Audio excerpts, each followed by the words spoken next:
Hello folks, I've been out doing a little maintenance on my solar hot water heater this afternoon, and I thought it'd be a good time to shoot a little video to give you folks who are interested in this technology an update on how well the system has been working. So let's walk up here and take a look. I'll show you what I'm up to.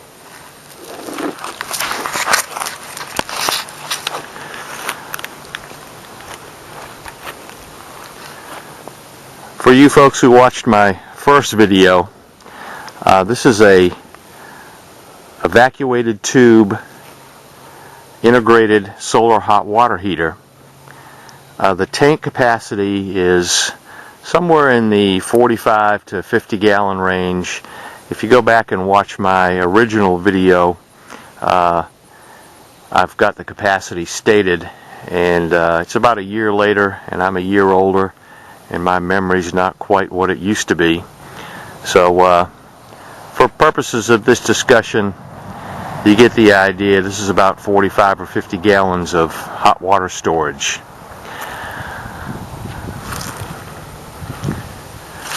I'm going to see if I can slip in here and show you this temperature gauge. I'm not sure how it's showing up, but it's reading about 135 degrees F, and that was after a nice long hot shower this morning. Now the temperature last night when I went to bed was somewhere in the right around freezing, 32, 33 degrees F. When I got up this morning, it was about 27 degrees out in the canning shed.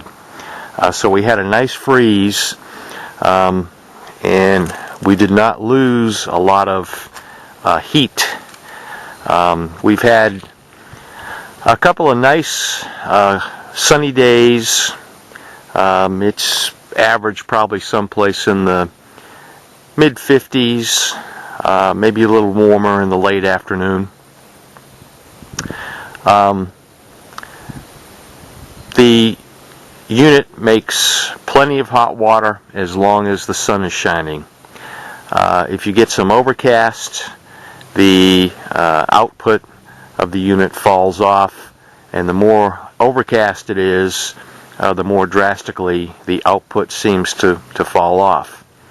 So if you're considering this technology, if you're interested in it, and you decide to install a unit like this, if you expect to take a hot shower every morning, regardless of what the weather's doing in terms of the sun being out or not, you most certainly need to have some type of backup plan in terms of how to heat your water. Now there is a neat feature that was standard on this particular unit, and I also mentioned this in the first video. There's actually a heating element built into this heater, and it's relatively small. I think it's probably 1500 watts. The problem for me is there is no power out on this end of the property, so using the backup heating element inside the tank was not an option for me, and my backup is the original gas water heater here in the summer shower that sits in this enclosure on the back of the shower. This is just a standard LP gas water heater that you can get from any big box home improvement store, and you can see the plumbing arrangement. It looks a lot more complicated than it actually is. One of the reasons that the plumbing looks a little more tangled up than it normally would be is because there is no heat out in this building, and when the weather starts turning off cold and we move into the freeze season, the system is actually plumbed and all of the pipes are routed so that I can open a few valves and gravity will drain all of the water from the fixtures and the plumbing. so I don't end up with frozen and burst water lines. So about a year, I think it's been 11 months or so since I posted that original video, but it's close enough to a year for me. My personal opinion is that this is good technology. I haven't had any problems in terms of equipment failures or glitches, or as far as the collector system itself goes, it's been zero maintenance. You can see the finish is holding up relatively well. This particular manufacturer used aluminum for the stand. There's actually a stainless steel skin on the outside of this tank, and then a stainless steel inner tank. So it's well insulated. It holds the heat well. As I said, 27 degrees this morning in the canning shed, and this morning when I got up to take a shower, my routine is to come out and turn all of the valves and get the water cut on and pressurized. I had 140 degree water, and after a nice long shower this morning, I've got 135 degree water in the tank, and I suspect by the time the sun finally sets, I'll have 140 degree water in the tank this evening as well. Let me show you what I'm doing on these tubes here, and this will give you folks who are curious about this technology a little better idea of how these things work as well. I didn't talk about the innards of these solar collector tubes in the first video because I had already assembled the heater by the time I got around to making the video. But what I'm doing now is inside this collector tube, there is a copper tube, and it's actually called a heat pipe. And this heat pipe runs down the entire length of this glass, evacuated glass tube, and it's probably, I don't know, 4 feet, 4.5 feet long. It's sealed on the lower end. It's actually crimped off and sealed. And then up on the top of the heat pipe, there's actually a little bulb, which is also made out of copper, and it is there's a joint right here where it's sweat onto the copper pipe. Excuse me.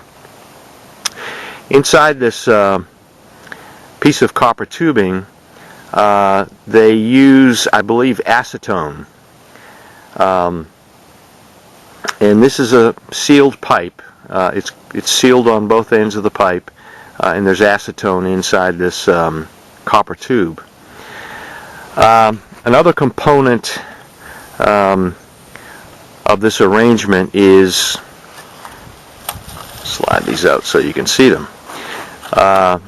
These are actually aluminum heat fins, and if you can see, I don't know how well the camera is going to catch all this, but if you can see, these aluminum heat fins actually contact the inside, the inner wall of this double wall glass tube.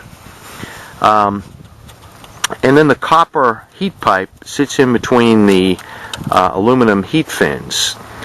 And this arrangement is to transfer the heat energy from the inside of that glass wall, from the heat fins into the copper pipe.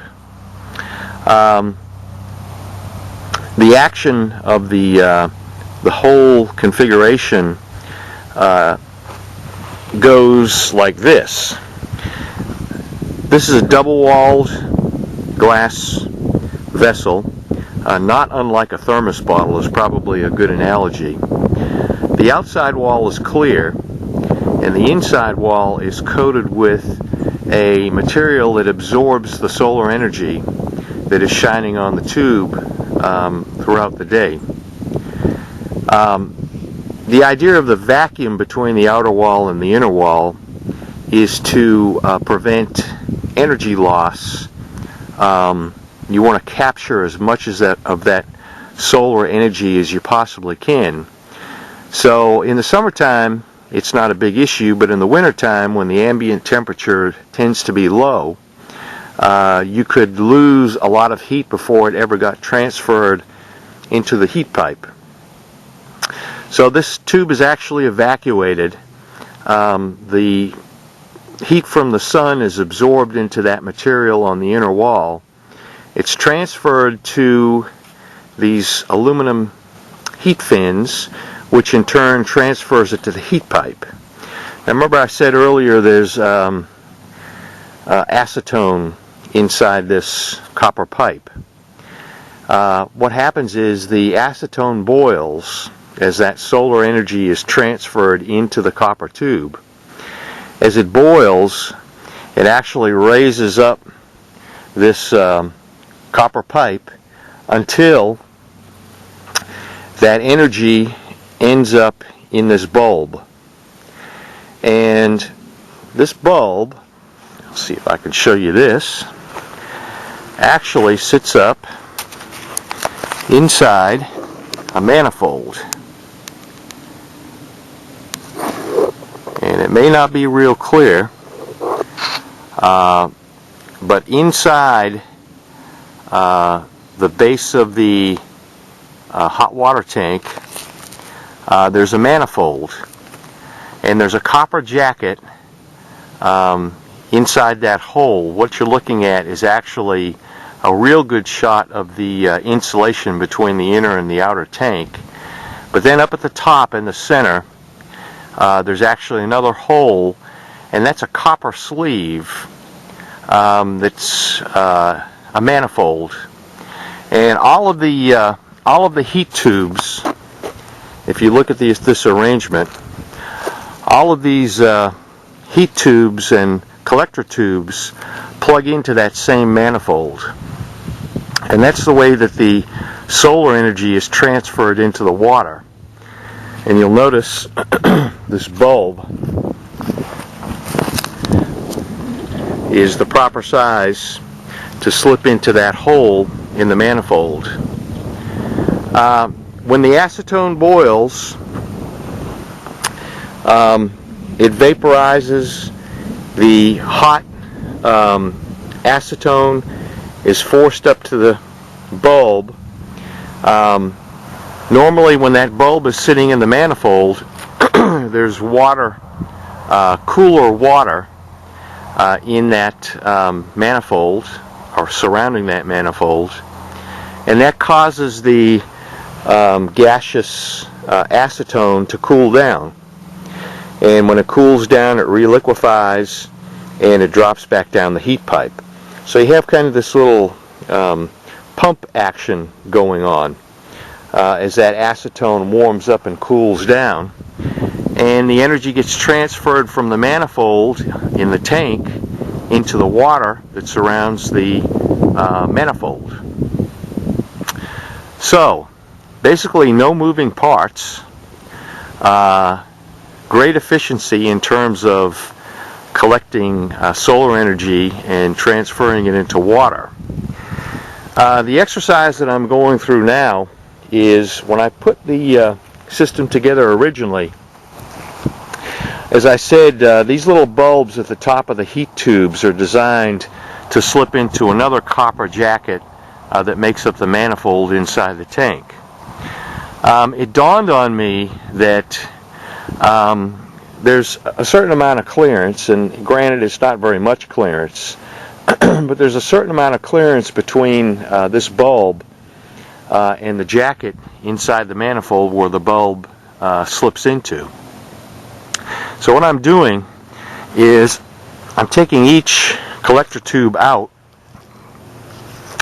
and I am putting a little bit of heat sink compound, and I don't know if you can see this, but this is basically just heat sink compound. It's a grease. Maybe I can kind of read that on the screen, so hopefully you get the idea. But this is just a grease, and it's used mainly in the electronics industry, and it is fantastic at transferring heat between components.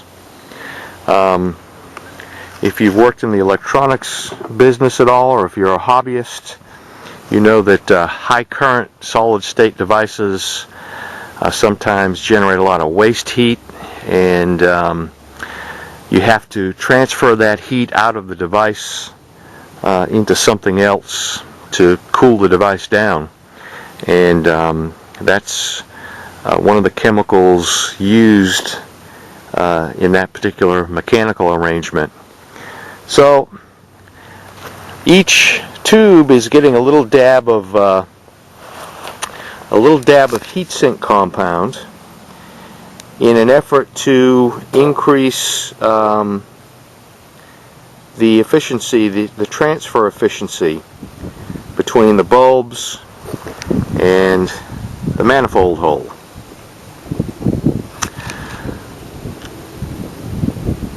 I think that about wraps it up for this installment.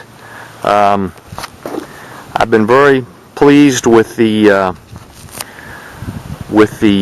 performance of the unit. As I said earlier, no problems to report, no leaks around the fittings, no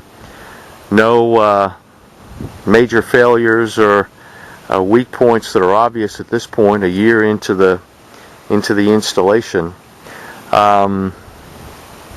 My biggest complaint, if I have to be critical about anything at all, is the fact that the manufacturer used organic real live cork to seal the heat pipe inside the tube. And you can actually see this particular cork is not in particularly bad shape, but there are several that I have removed and reinstalled that aren't quite as pretty as this one. And this whole arrangement actually gets so hot that the cork is starting to dry out. This cork is not really going to cause any kind of serious problem, but it is not holding up well to the amount of heat that this thing is generating on a regular basis.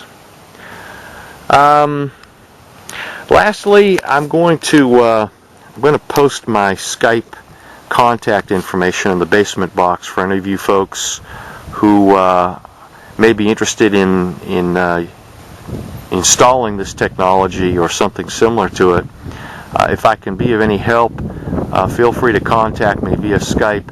I've actually had several people contact me through the YouTube email or message service wanting to talk about it, and it would be, I think, much quicker and simpler for everyone involved if we just had a voice conversation as opposed to trying to pass emails back and forth. If you have particular questions or installation questions or any other thing that you might be curious about, I think it's quicker just to have a conversation than trying to pass emails back and forth. One other thing that came to mind before I sign off here that I wanted to mention, again, for you folks who are considering this technology, I have noticed a marked decrease in my gas bill, and I use LP gas. You can see the big tank sitting right around the corner there under the pecan tree, and I think that's a I don't know, 250 or 300 gallon propane tank. I have noticed a marked decrease in my LP gas consumption. My biggest use for LP gas is heating hot water. So obviously, since this is my primary source of generating hot water for baths and showers now, my LP consumption has gone down noticeably. Probably almost a 50% decrease in the amount of LP that I consumed over the course of the last 11 months or so. The other thing that I want to mention before I sign off is This is a high pressure version of this technology, and by high pressure I mean the entire system is capable of operating at pressures that most standard home water systems are operating at. Whether you're on city water or well water, chances are the pressure in the pipes in your house is going to be somewhere between probably 30 to maybe 60 psi. This system can operate in that pressure range, including the tank. The tank can withstand those pressures without a problem. They make a more inexpensive version of this system, and the way they cut costs is twofold. Number one, they don't use this heat pipe technology. The tubes, the glass tubes, are actually flooded with water. So rather than this whole scheme of transferring the heat through the heat pipe and then up into a manifold in the tank, the water actually floods down into the tubes themselves via holes cut in the tank. The problem with that approach is twofold. The first issue is obviously freezing. If you're in a part of the country where you get down into the sun goes down and it has a tendency to freeze at night, or it potentially can freeze at night, obviously you're going to have problems with water freezing up in those tubes, and you're probably going to end up with a bunch of busted glass when you come out the next morning if they do freeze up. The other issue with the non-pressurized system is that they are non-pressurized. They are designed to be gravity-fed systems, which means that typically they're meant to be mounted on a rooftop or an elevated level, and then gravity is used to feed the water out of the tank and out the spigot. There's nothing inherently wrong with that, other than most home systems are not designed to be gravity-fed systems, so it will take a little bit of creative engineering for you to adapt a unit like that for use in your home. Now, if you have an outbuilding where you don't have to utilize a pressurized water system, there's nothing wrong with a gravity-fed approach. You can save a fair amount of money. I think they're probably 25 to maybe 35% cheaper than this heat tube scheme. But as long as you are willing to live with the limitations of a gravity-fed system, and you understand the limitations, you can't be in an area where the system is going to be subjected to freezing temperatures. I don't think there's anything wrong with that approach. I think that's about it for now. As I said, feel free to contact me via Skype if I can help out with any questions you have or any installation issues you might be wrestling with. Flip that around, and I'll say until next time.